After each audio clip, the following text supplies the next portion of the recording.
Hello and welcome back to the Data Story Show. We're just show. Okay.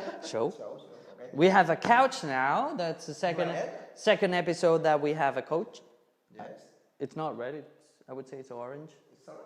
Yeah. You know, living with women. Is red in the origin? For men, it's red. For women, it would be orange. Motherfucker. We seen VGA. So, what are we going to talk about today? What's VR. what? Beer? Beer. I'm thinking in the next step, not in the episode. Sorry. Yeah, we can do a beer episode though. Okay, virtual reality. What is the actual moment in the virtual reality market, and what is the big next deals? Well, so what I need to tell you is that every time I experience virtual reality, I touch myself. I'm just like, it's yeah, some beep beep and shit here. But Or a stars. no, it's true. I mean, it's probably with driverless cars, one of the industries or technologies that's getting me more excited in the last year. I'm super fan. I still don't own the gear, but I've tried on several ones. I put on the DK2 from Oculus Rift. I've been also playing around with HTC Vive. And you are comfortable using? Because when I try to use this Oculus, for example, I finish with my eyes in the back of my head and seeing stars. Well, so I'll tell you my experience. My experience was that, you know, I heard a lot of people saying that you got dizzy and stuff like that. I don't normally get dizzy, so I was like, yeah, losers, you know, fuckers. I can go through this and I won't get dizzy. I was so wrong. So I started with the DK2, and so they showed me several demos, and it is true that I had two feelings or three feelings when I put them on. The first one was like a feeling of the definition of the image, the frame rate, the quality of the pixel is not there yet. I had heard so much about it that I was like had this high expectation of what I was going to find out. And so for the first demos that I played with, it was like, you know, it's not really that cool. They also played me the one with the roller coaster, and at one point during that demo, what happened is like the feeling I had was like as if someone had kicked my brain at some point. And so it's not like it felt dizzy, because it wasn't really dizziness per se, but it definitely felt awkward. It felt like, ouch, something broke in my brain while I was watching some of the scenes. It is true that on the other demos that I saw after that one, it was much better. You know, the image was still, it wouldn't bump around. There wasn't that much acceleration of the image. And at one point after like the third demo, it really felt that I was somewhere else. It was extraordinary, the feeling. Now, I was very excited. I saw the potential of what was just about to happen. But I also felt a little bit of, you know, little under. We need to wait. Yeah, we need to see what's going to exactly. Like the technology is not there yet for mass adoption. Now, it's a pilot at this moment. It's a test version of the final product. It's very early stage. This was, I think, I would say June of 2015. Fast forward to November 2015. And I was called in by the same guys, so our good friends from Future Lighthouse. Guys, thank you so much, Roberto and Nico, which they're probably one of the most advanced VR studios right now in Europe.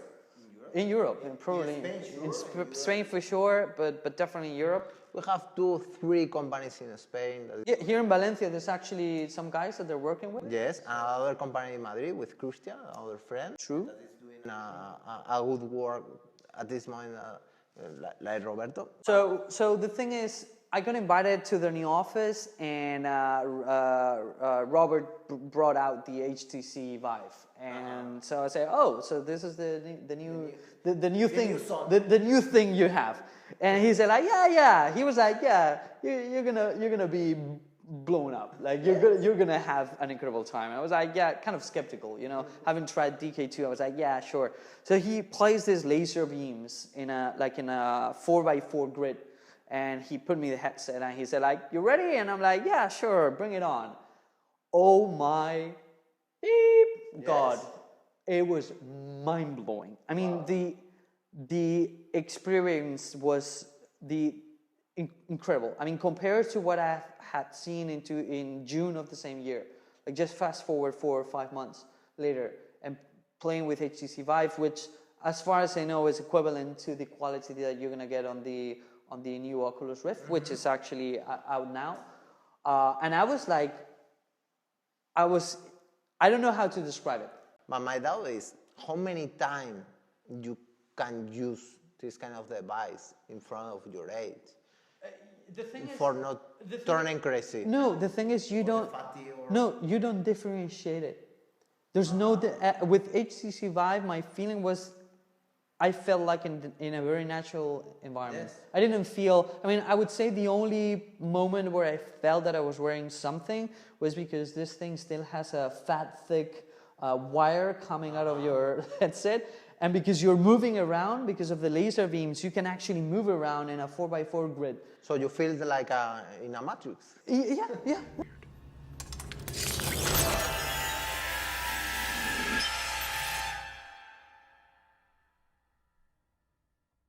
That's actually very well put. But because you're going around in circles, and then you start bumping into the power cord. So that's the only moment where you go like, fucking cord, it's in between me and this new universe. But it will eventually. Yeah, it will eventually disappear. I'm pretty sure of that. As far as the conversation went with the future Lighthouse guys. As far as I know right now, the problem with it is that there's too much data being streamed through the cable, and still wireless technology is not there yet to stream that much. And if you think translate this in a real-time use or massive game, for example, online, this is impossible at this moment. Well, I'm pretty sure that today. I'm pretty sure that we're speaking out of our asses here, and there's someone in the audience that will come to us saying, you know, there's this specific wireless technology that you can use to fix that. I'm pretty sure there is out there, but as far as I know, it's not being adopted mainstream so far. Okay, I think they're still solving other issues with the VR experience. Now, to be honest, what happened to me when I took the headset off, I was talking with Robert, and I was like doing this. Because it feels so weird. It's like, am I still in the VR experience, or are you real, or what? What if you were unable to wake from that dream? How would you know the difference between the dream world and the real world? And he started laughing and saying, you know, this happens a lot. So you are feeling the inception, no? You are feeling. Yeah. I'm not sure if I'm dreaming. Exactly. I'm seeing in the virtual reality, or I am in the real world. I think one of the first tests for me that this was super real was this demo that we played, where you're like in a robot shop, and you have to put a robot out of commission and fix it and stuff like that. There's a moment where there's a bunch of robots coming to you. And I remember very vividly kind of taking a step back when they were coming, feeling that they were actually coming towards you, and you walking back and saying, whoa, dude, space. To begin repairing this unit, attach your multi-tool to its faceplate and pull as forcefully as possible. You may hear what sounds to a human like mechanical screaming, but rest assured, while robots feel pain, they cannot express it. Good. Please locate and press the button marked Robot Repair.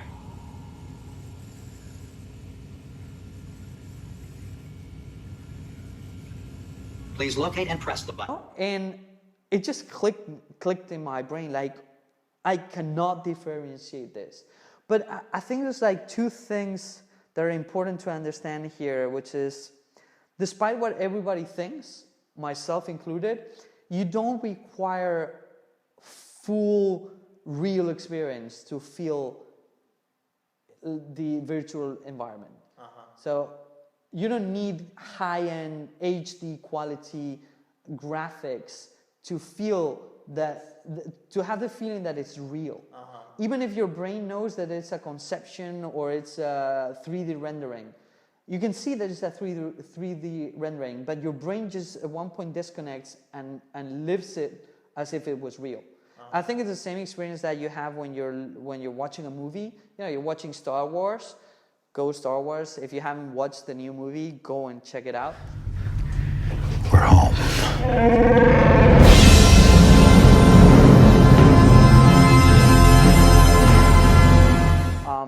But it's like Star Wars. You know it's unreal. You know that that's science fiction. Right. But at one point, you just like want to get on one of those freaking X-wings and say like, let's kick the crap out of the droids here. You know. And so it's the same feeling. It's like even though from a rational point of view you know it's not real, it just hooks you up and it becomes real. It becomes very real. For the brands and different companies that is trying to use the technology, what is the opportunity? What is for you the opportunity for? I think at this moment, for example, for car dealers or travel agencies or sex companies. Oh, yeah. I seen this CES in Las Vegas, some demos, some videos that is used. No, videos that is using this technology for this kind of adult toys, and think, what? Did y'all get a special form made for this? Oh, this is great. This shit is crazy. Oh man, I probably shouldn't have worn these jogging pants. Oh yeah, a lot of motherfuckers ain't never gonna leave the house. Yeah, I don't know how to describe it. You know, if you guys are fans of William Gibson and the famous Sprawl trilogy, you know, this is the Sprawl. This is the virtual world. And it's like, it's eventually pretty clear to me that we're going to start experiencing different experiences, different storylines in a different world. So just let's backtrack to things like real life role playing. This is something that's becoming massive. That's becoming, even though you might not know about it, but you probably have a friend that kind of dresses like an orc or like a troll and goes somewhere in the countryside to do sword fighting or something like that. And this kind of games, real life games, are being employed by companies like NASA to assess how a new community could emerge in Mars or things like that. So it's not just for game role playing, but actually it has psychological effects on how people experience different perspectives, how people perceive a community, how they engage in a different situation, how can they live through other people's experiences or roles or lives. So now imagine that we're sitting right now here and we wanted to transport ourselves to the Japan of Miyamoto Musashi. What are you doing? Making a long-distance phone call. Beijing Hotel. Beijing selected.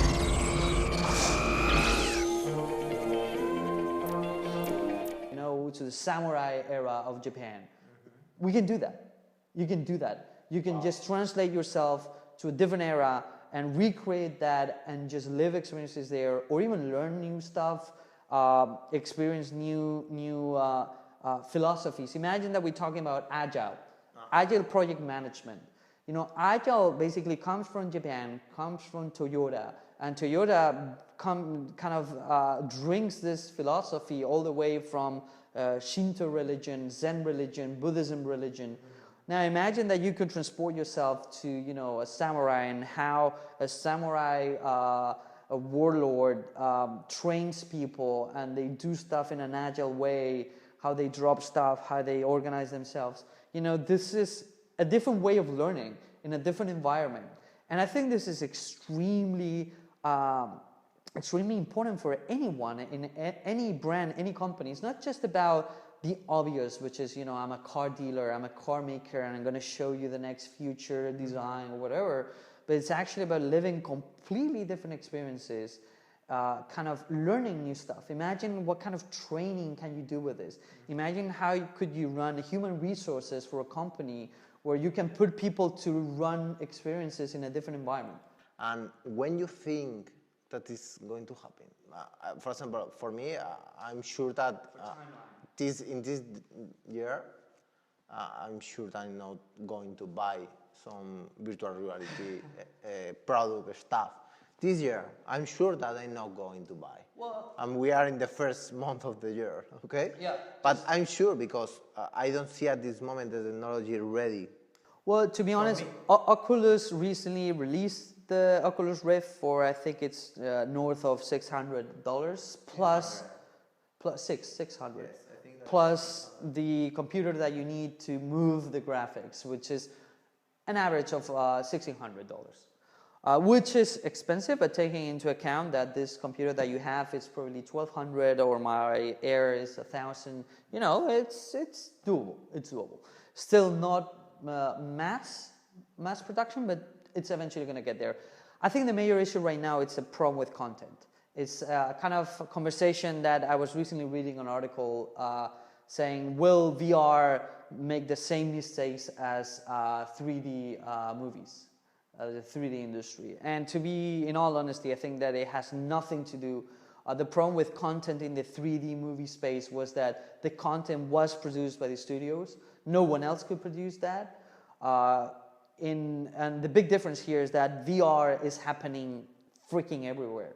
I mean, it's not just movie studios. It's actually, we're seeing new movie studios coming from amateurs, from people that have never done movies, people from the gaming industry, from the 3D engine industry doing stuff, doing recreations, from the visualization angle, people that do data visualization, hopping into that, artists that are now doing art pieces exclusively for the VR environment. So I think the community is way bigger for VR, and to your point, I don't think it's going to take too long to get this mainstream. If I had to give a prediction, I would say that probably in 2 years we're going to see a mainstream movement towards this. Content is being produced as we speak. It's just we will eventually see the next Google or the next YouTube engine for VR content in the next 2 years. We see in 2 years. 2 years. Okay. We're going to finish here today the Data Story Show. The recommendation of this episode we are going to appear here because we don't have enough time for speak about this. I'll give a very brief one. Okay, quickly.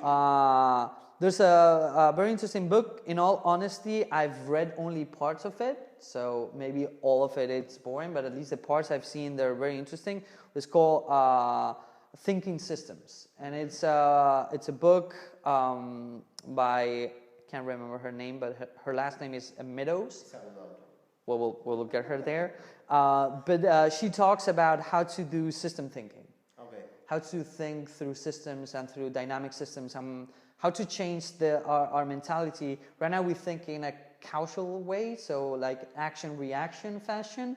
And how do we start thinking in terms of loops and interconnected loops, which is what natural systems and emergent intelligences are using to run stuff. So Uber algorithms, Facebook news feed algorithms, Google algorithms, deep learning, machine learning, all this new data science that's coming out or that's evolving, it's about system thinking. Okay. My advice is going to appear in the description because, like I said again, we don't have enough time. We'd like to say thank you again to Las Naves for hosting this episode. And for the people we stole the couch from. The red or orange couch. I promise that next time we're going to have beers. Because on the previous episode we said we were going to do beers. We definitely need to fix that. Yes, I'm sure. So thank you everyone for seeing again the Data Story Show. Thank you, Alex, for coming here to Valencia for record this episode. Pleasure as always. And I'm, as you can see, very passionate about virtual reality. So questions, comments, any more stuff that you want us to try and test. Maybe next time we can bring a device and we can get the guys from Future Lighthouse to talk about it. It'd be crazy, but I like. That would be pretty awesome. We can do it at their offices. I'm pretty sure they have the gear to do it. Okay, so thank you. See you. Bye. Guys, have a great day. Cheers. Bye.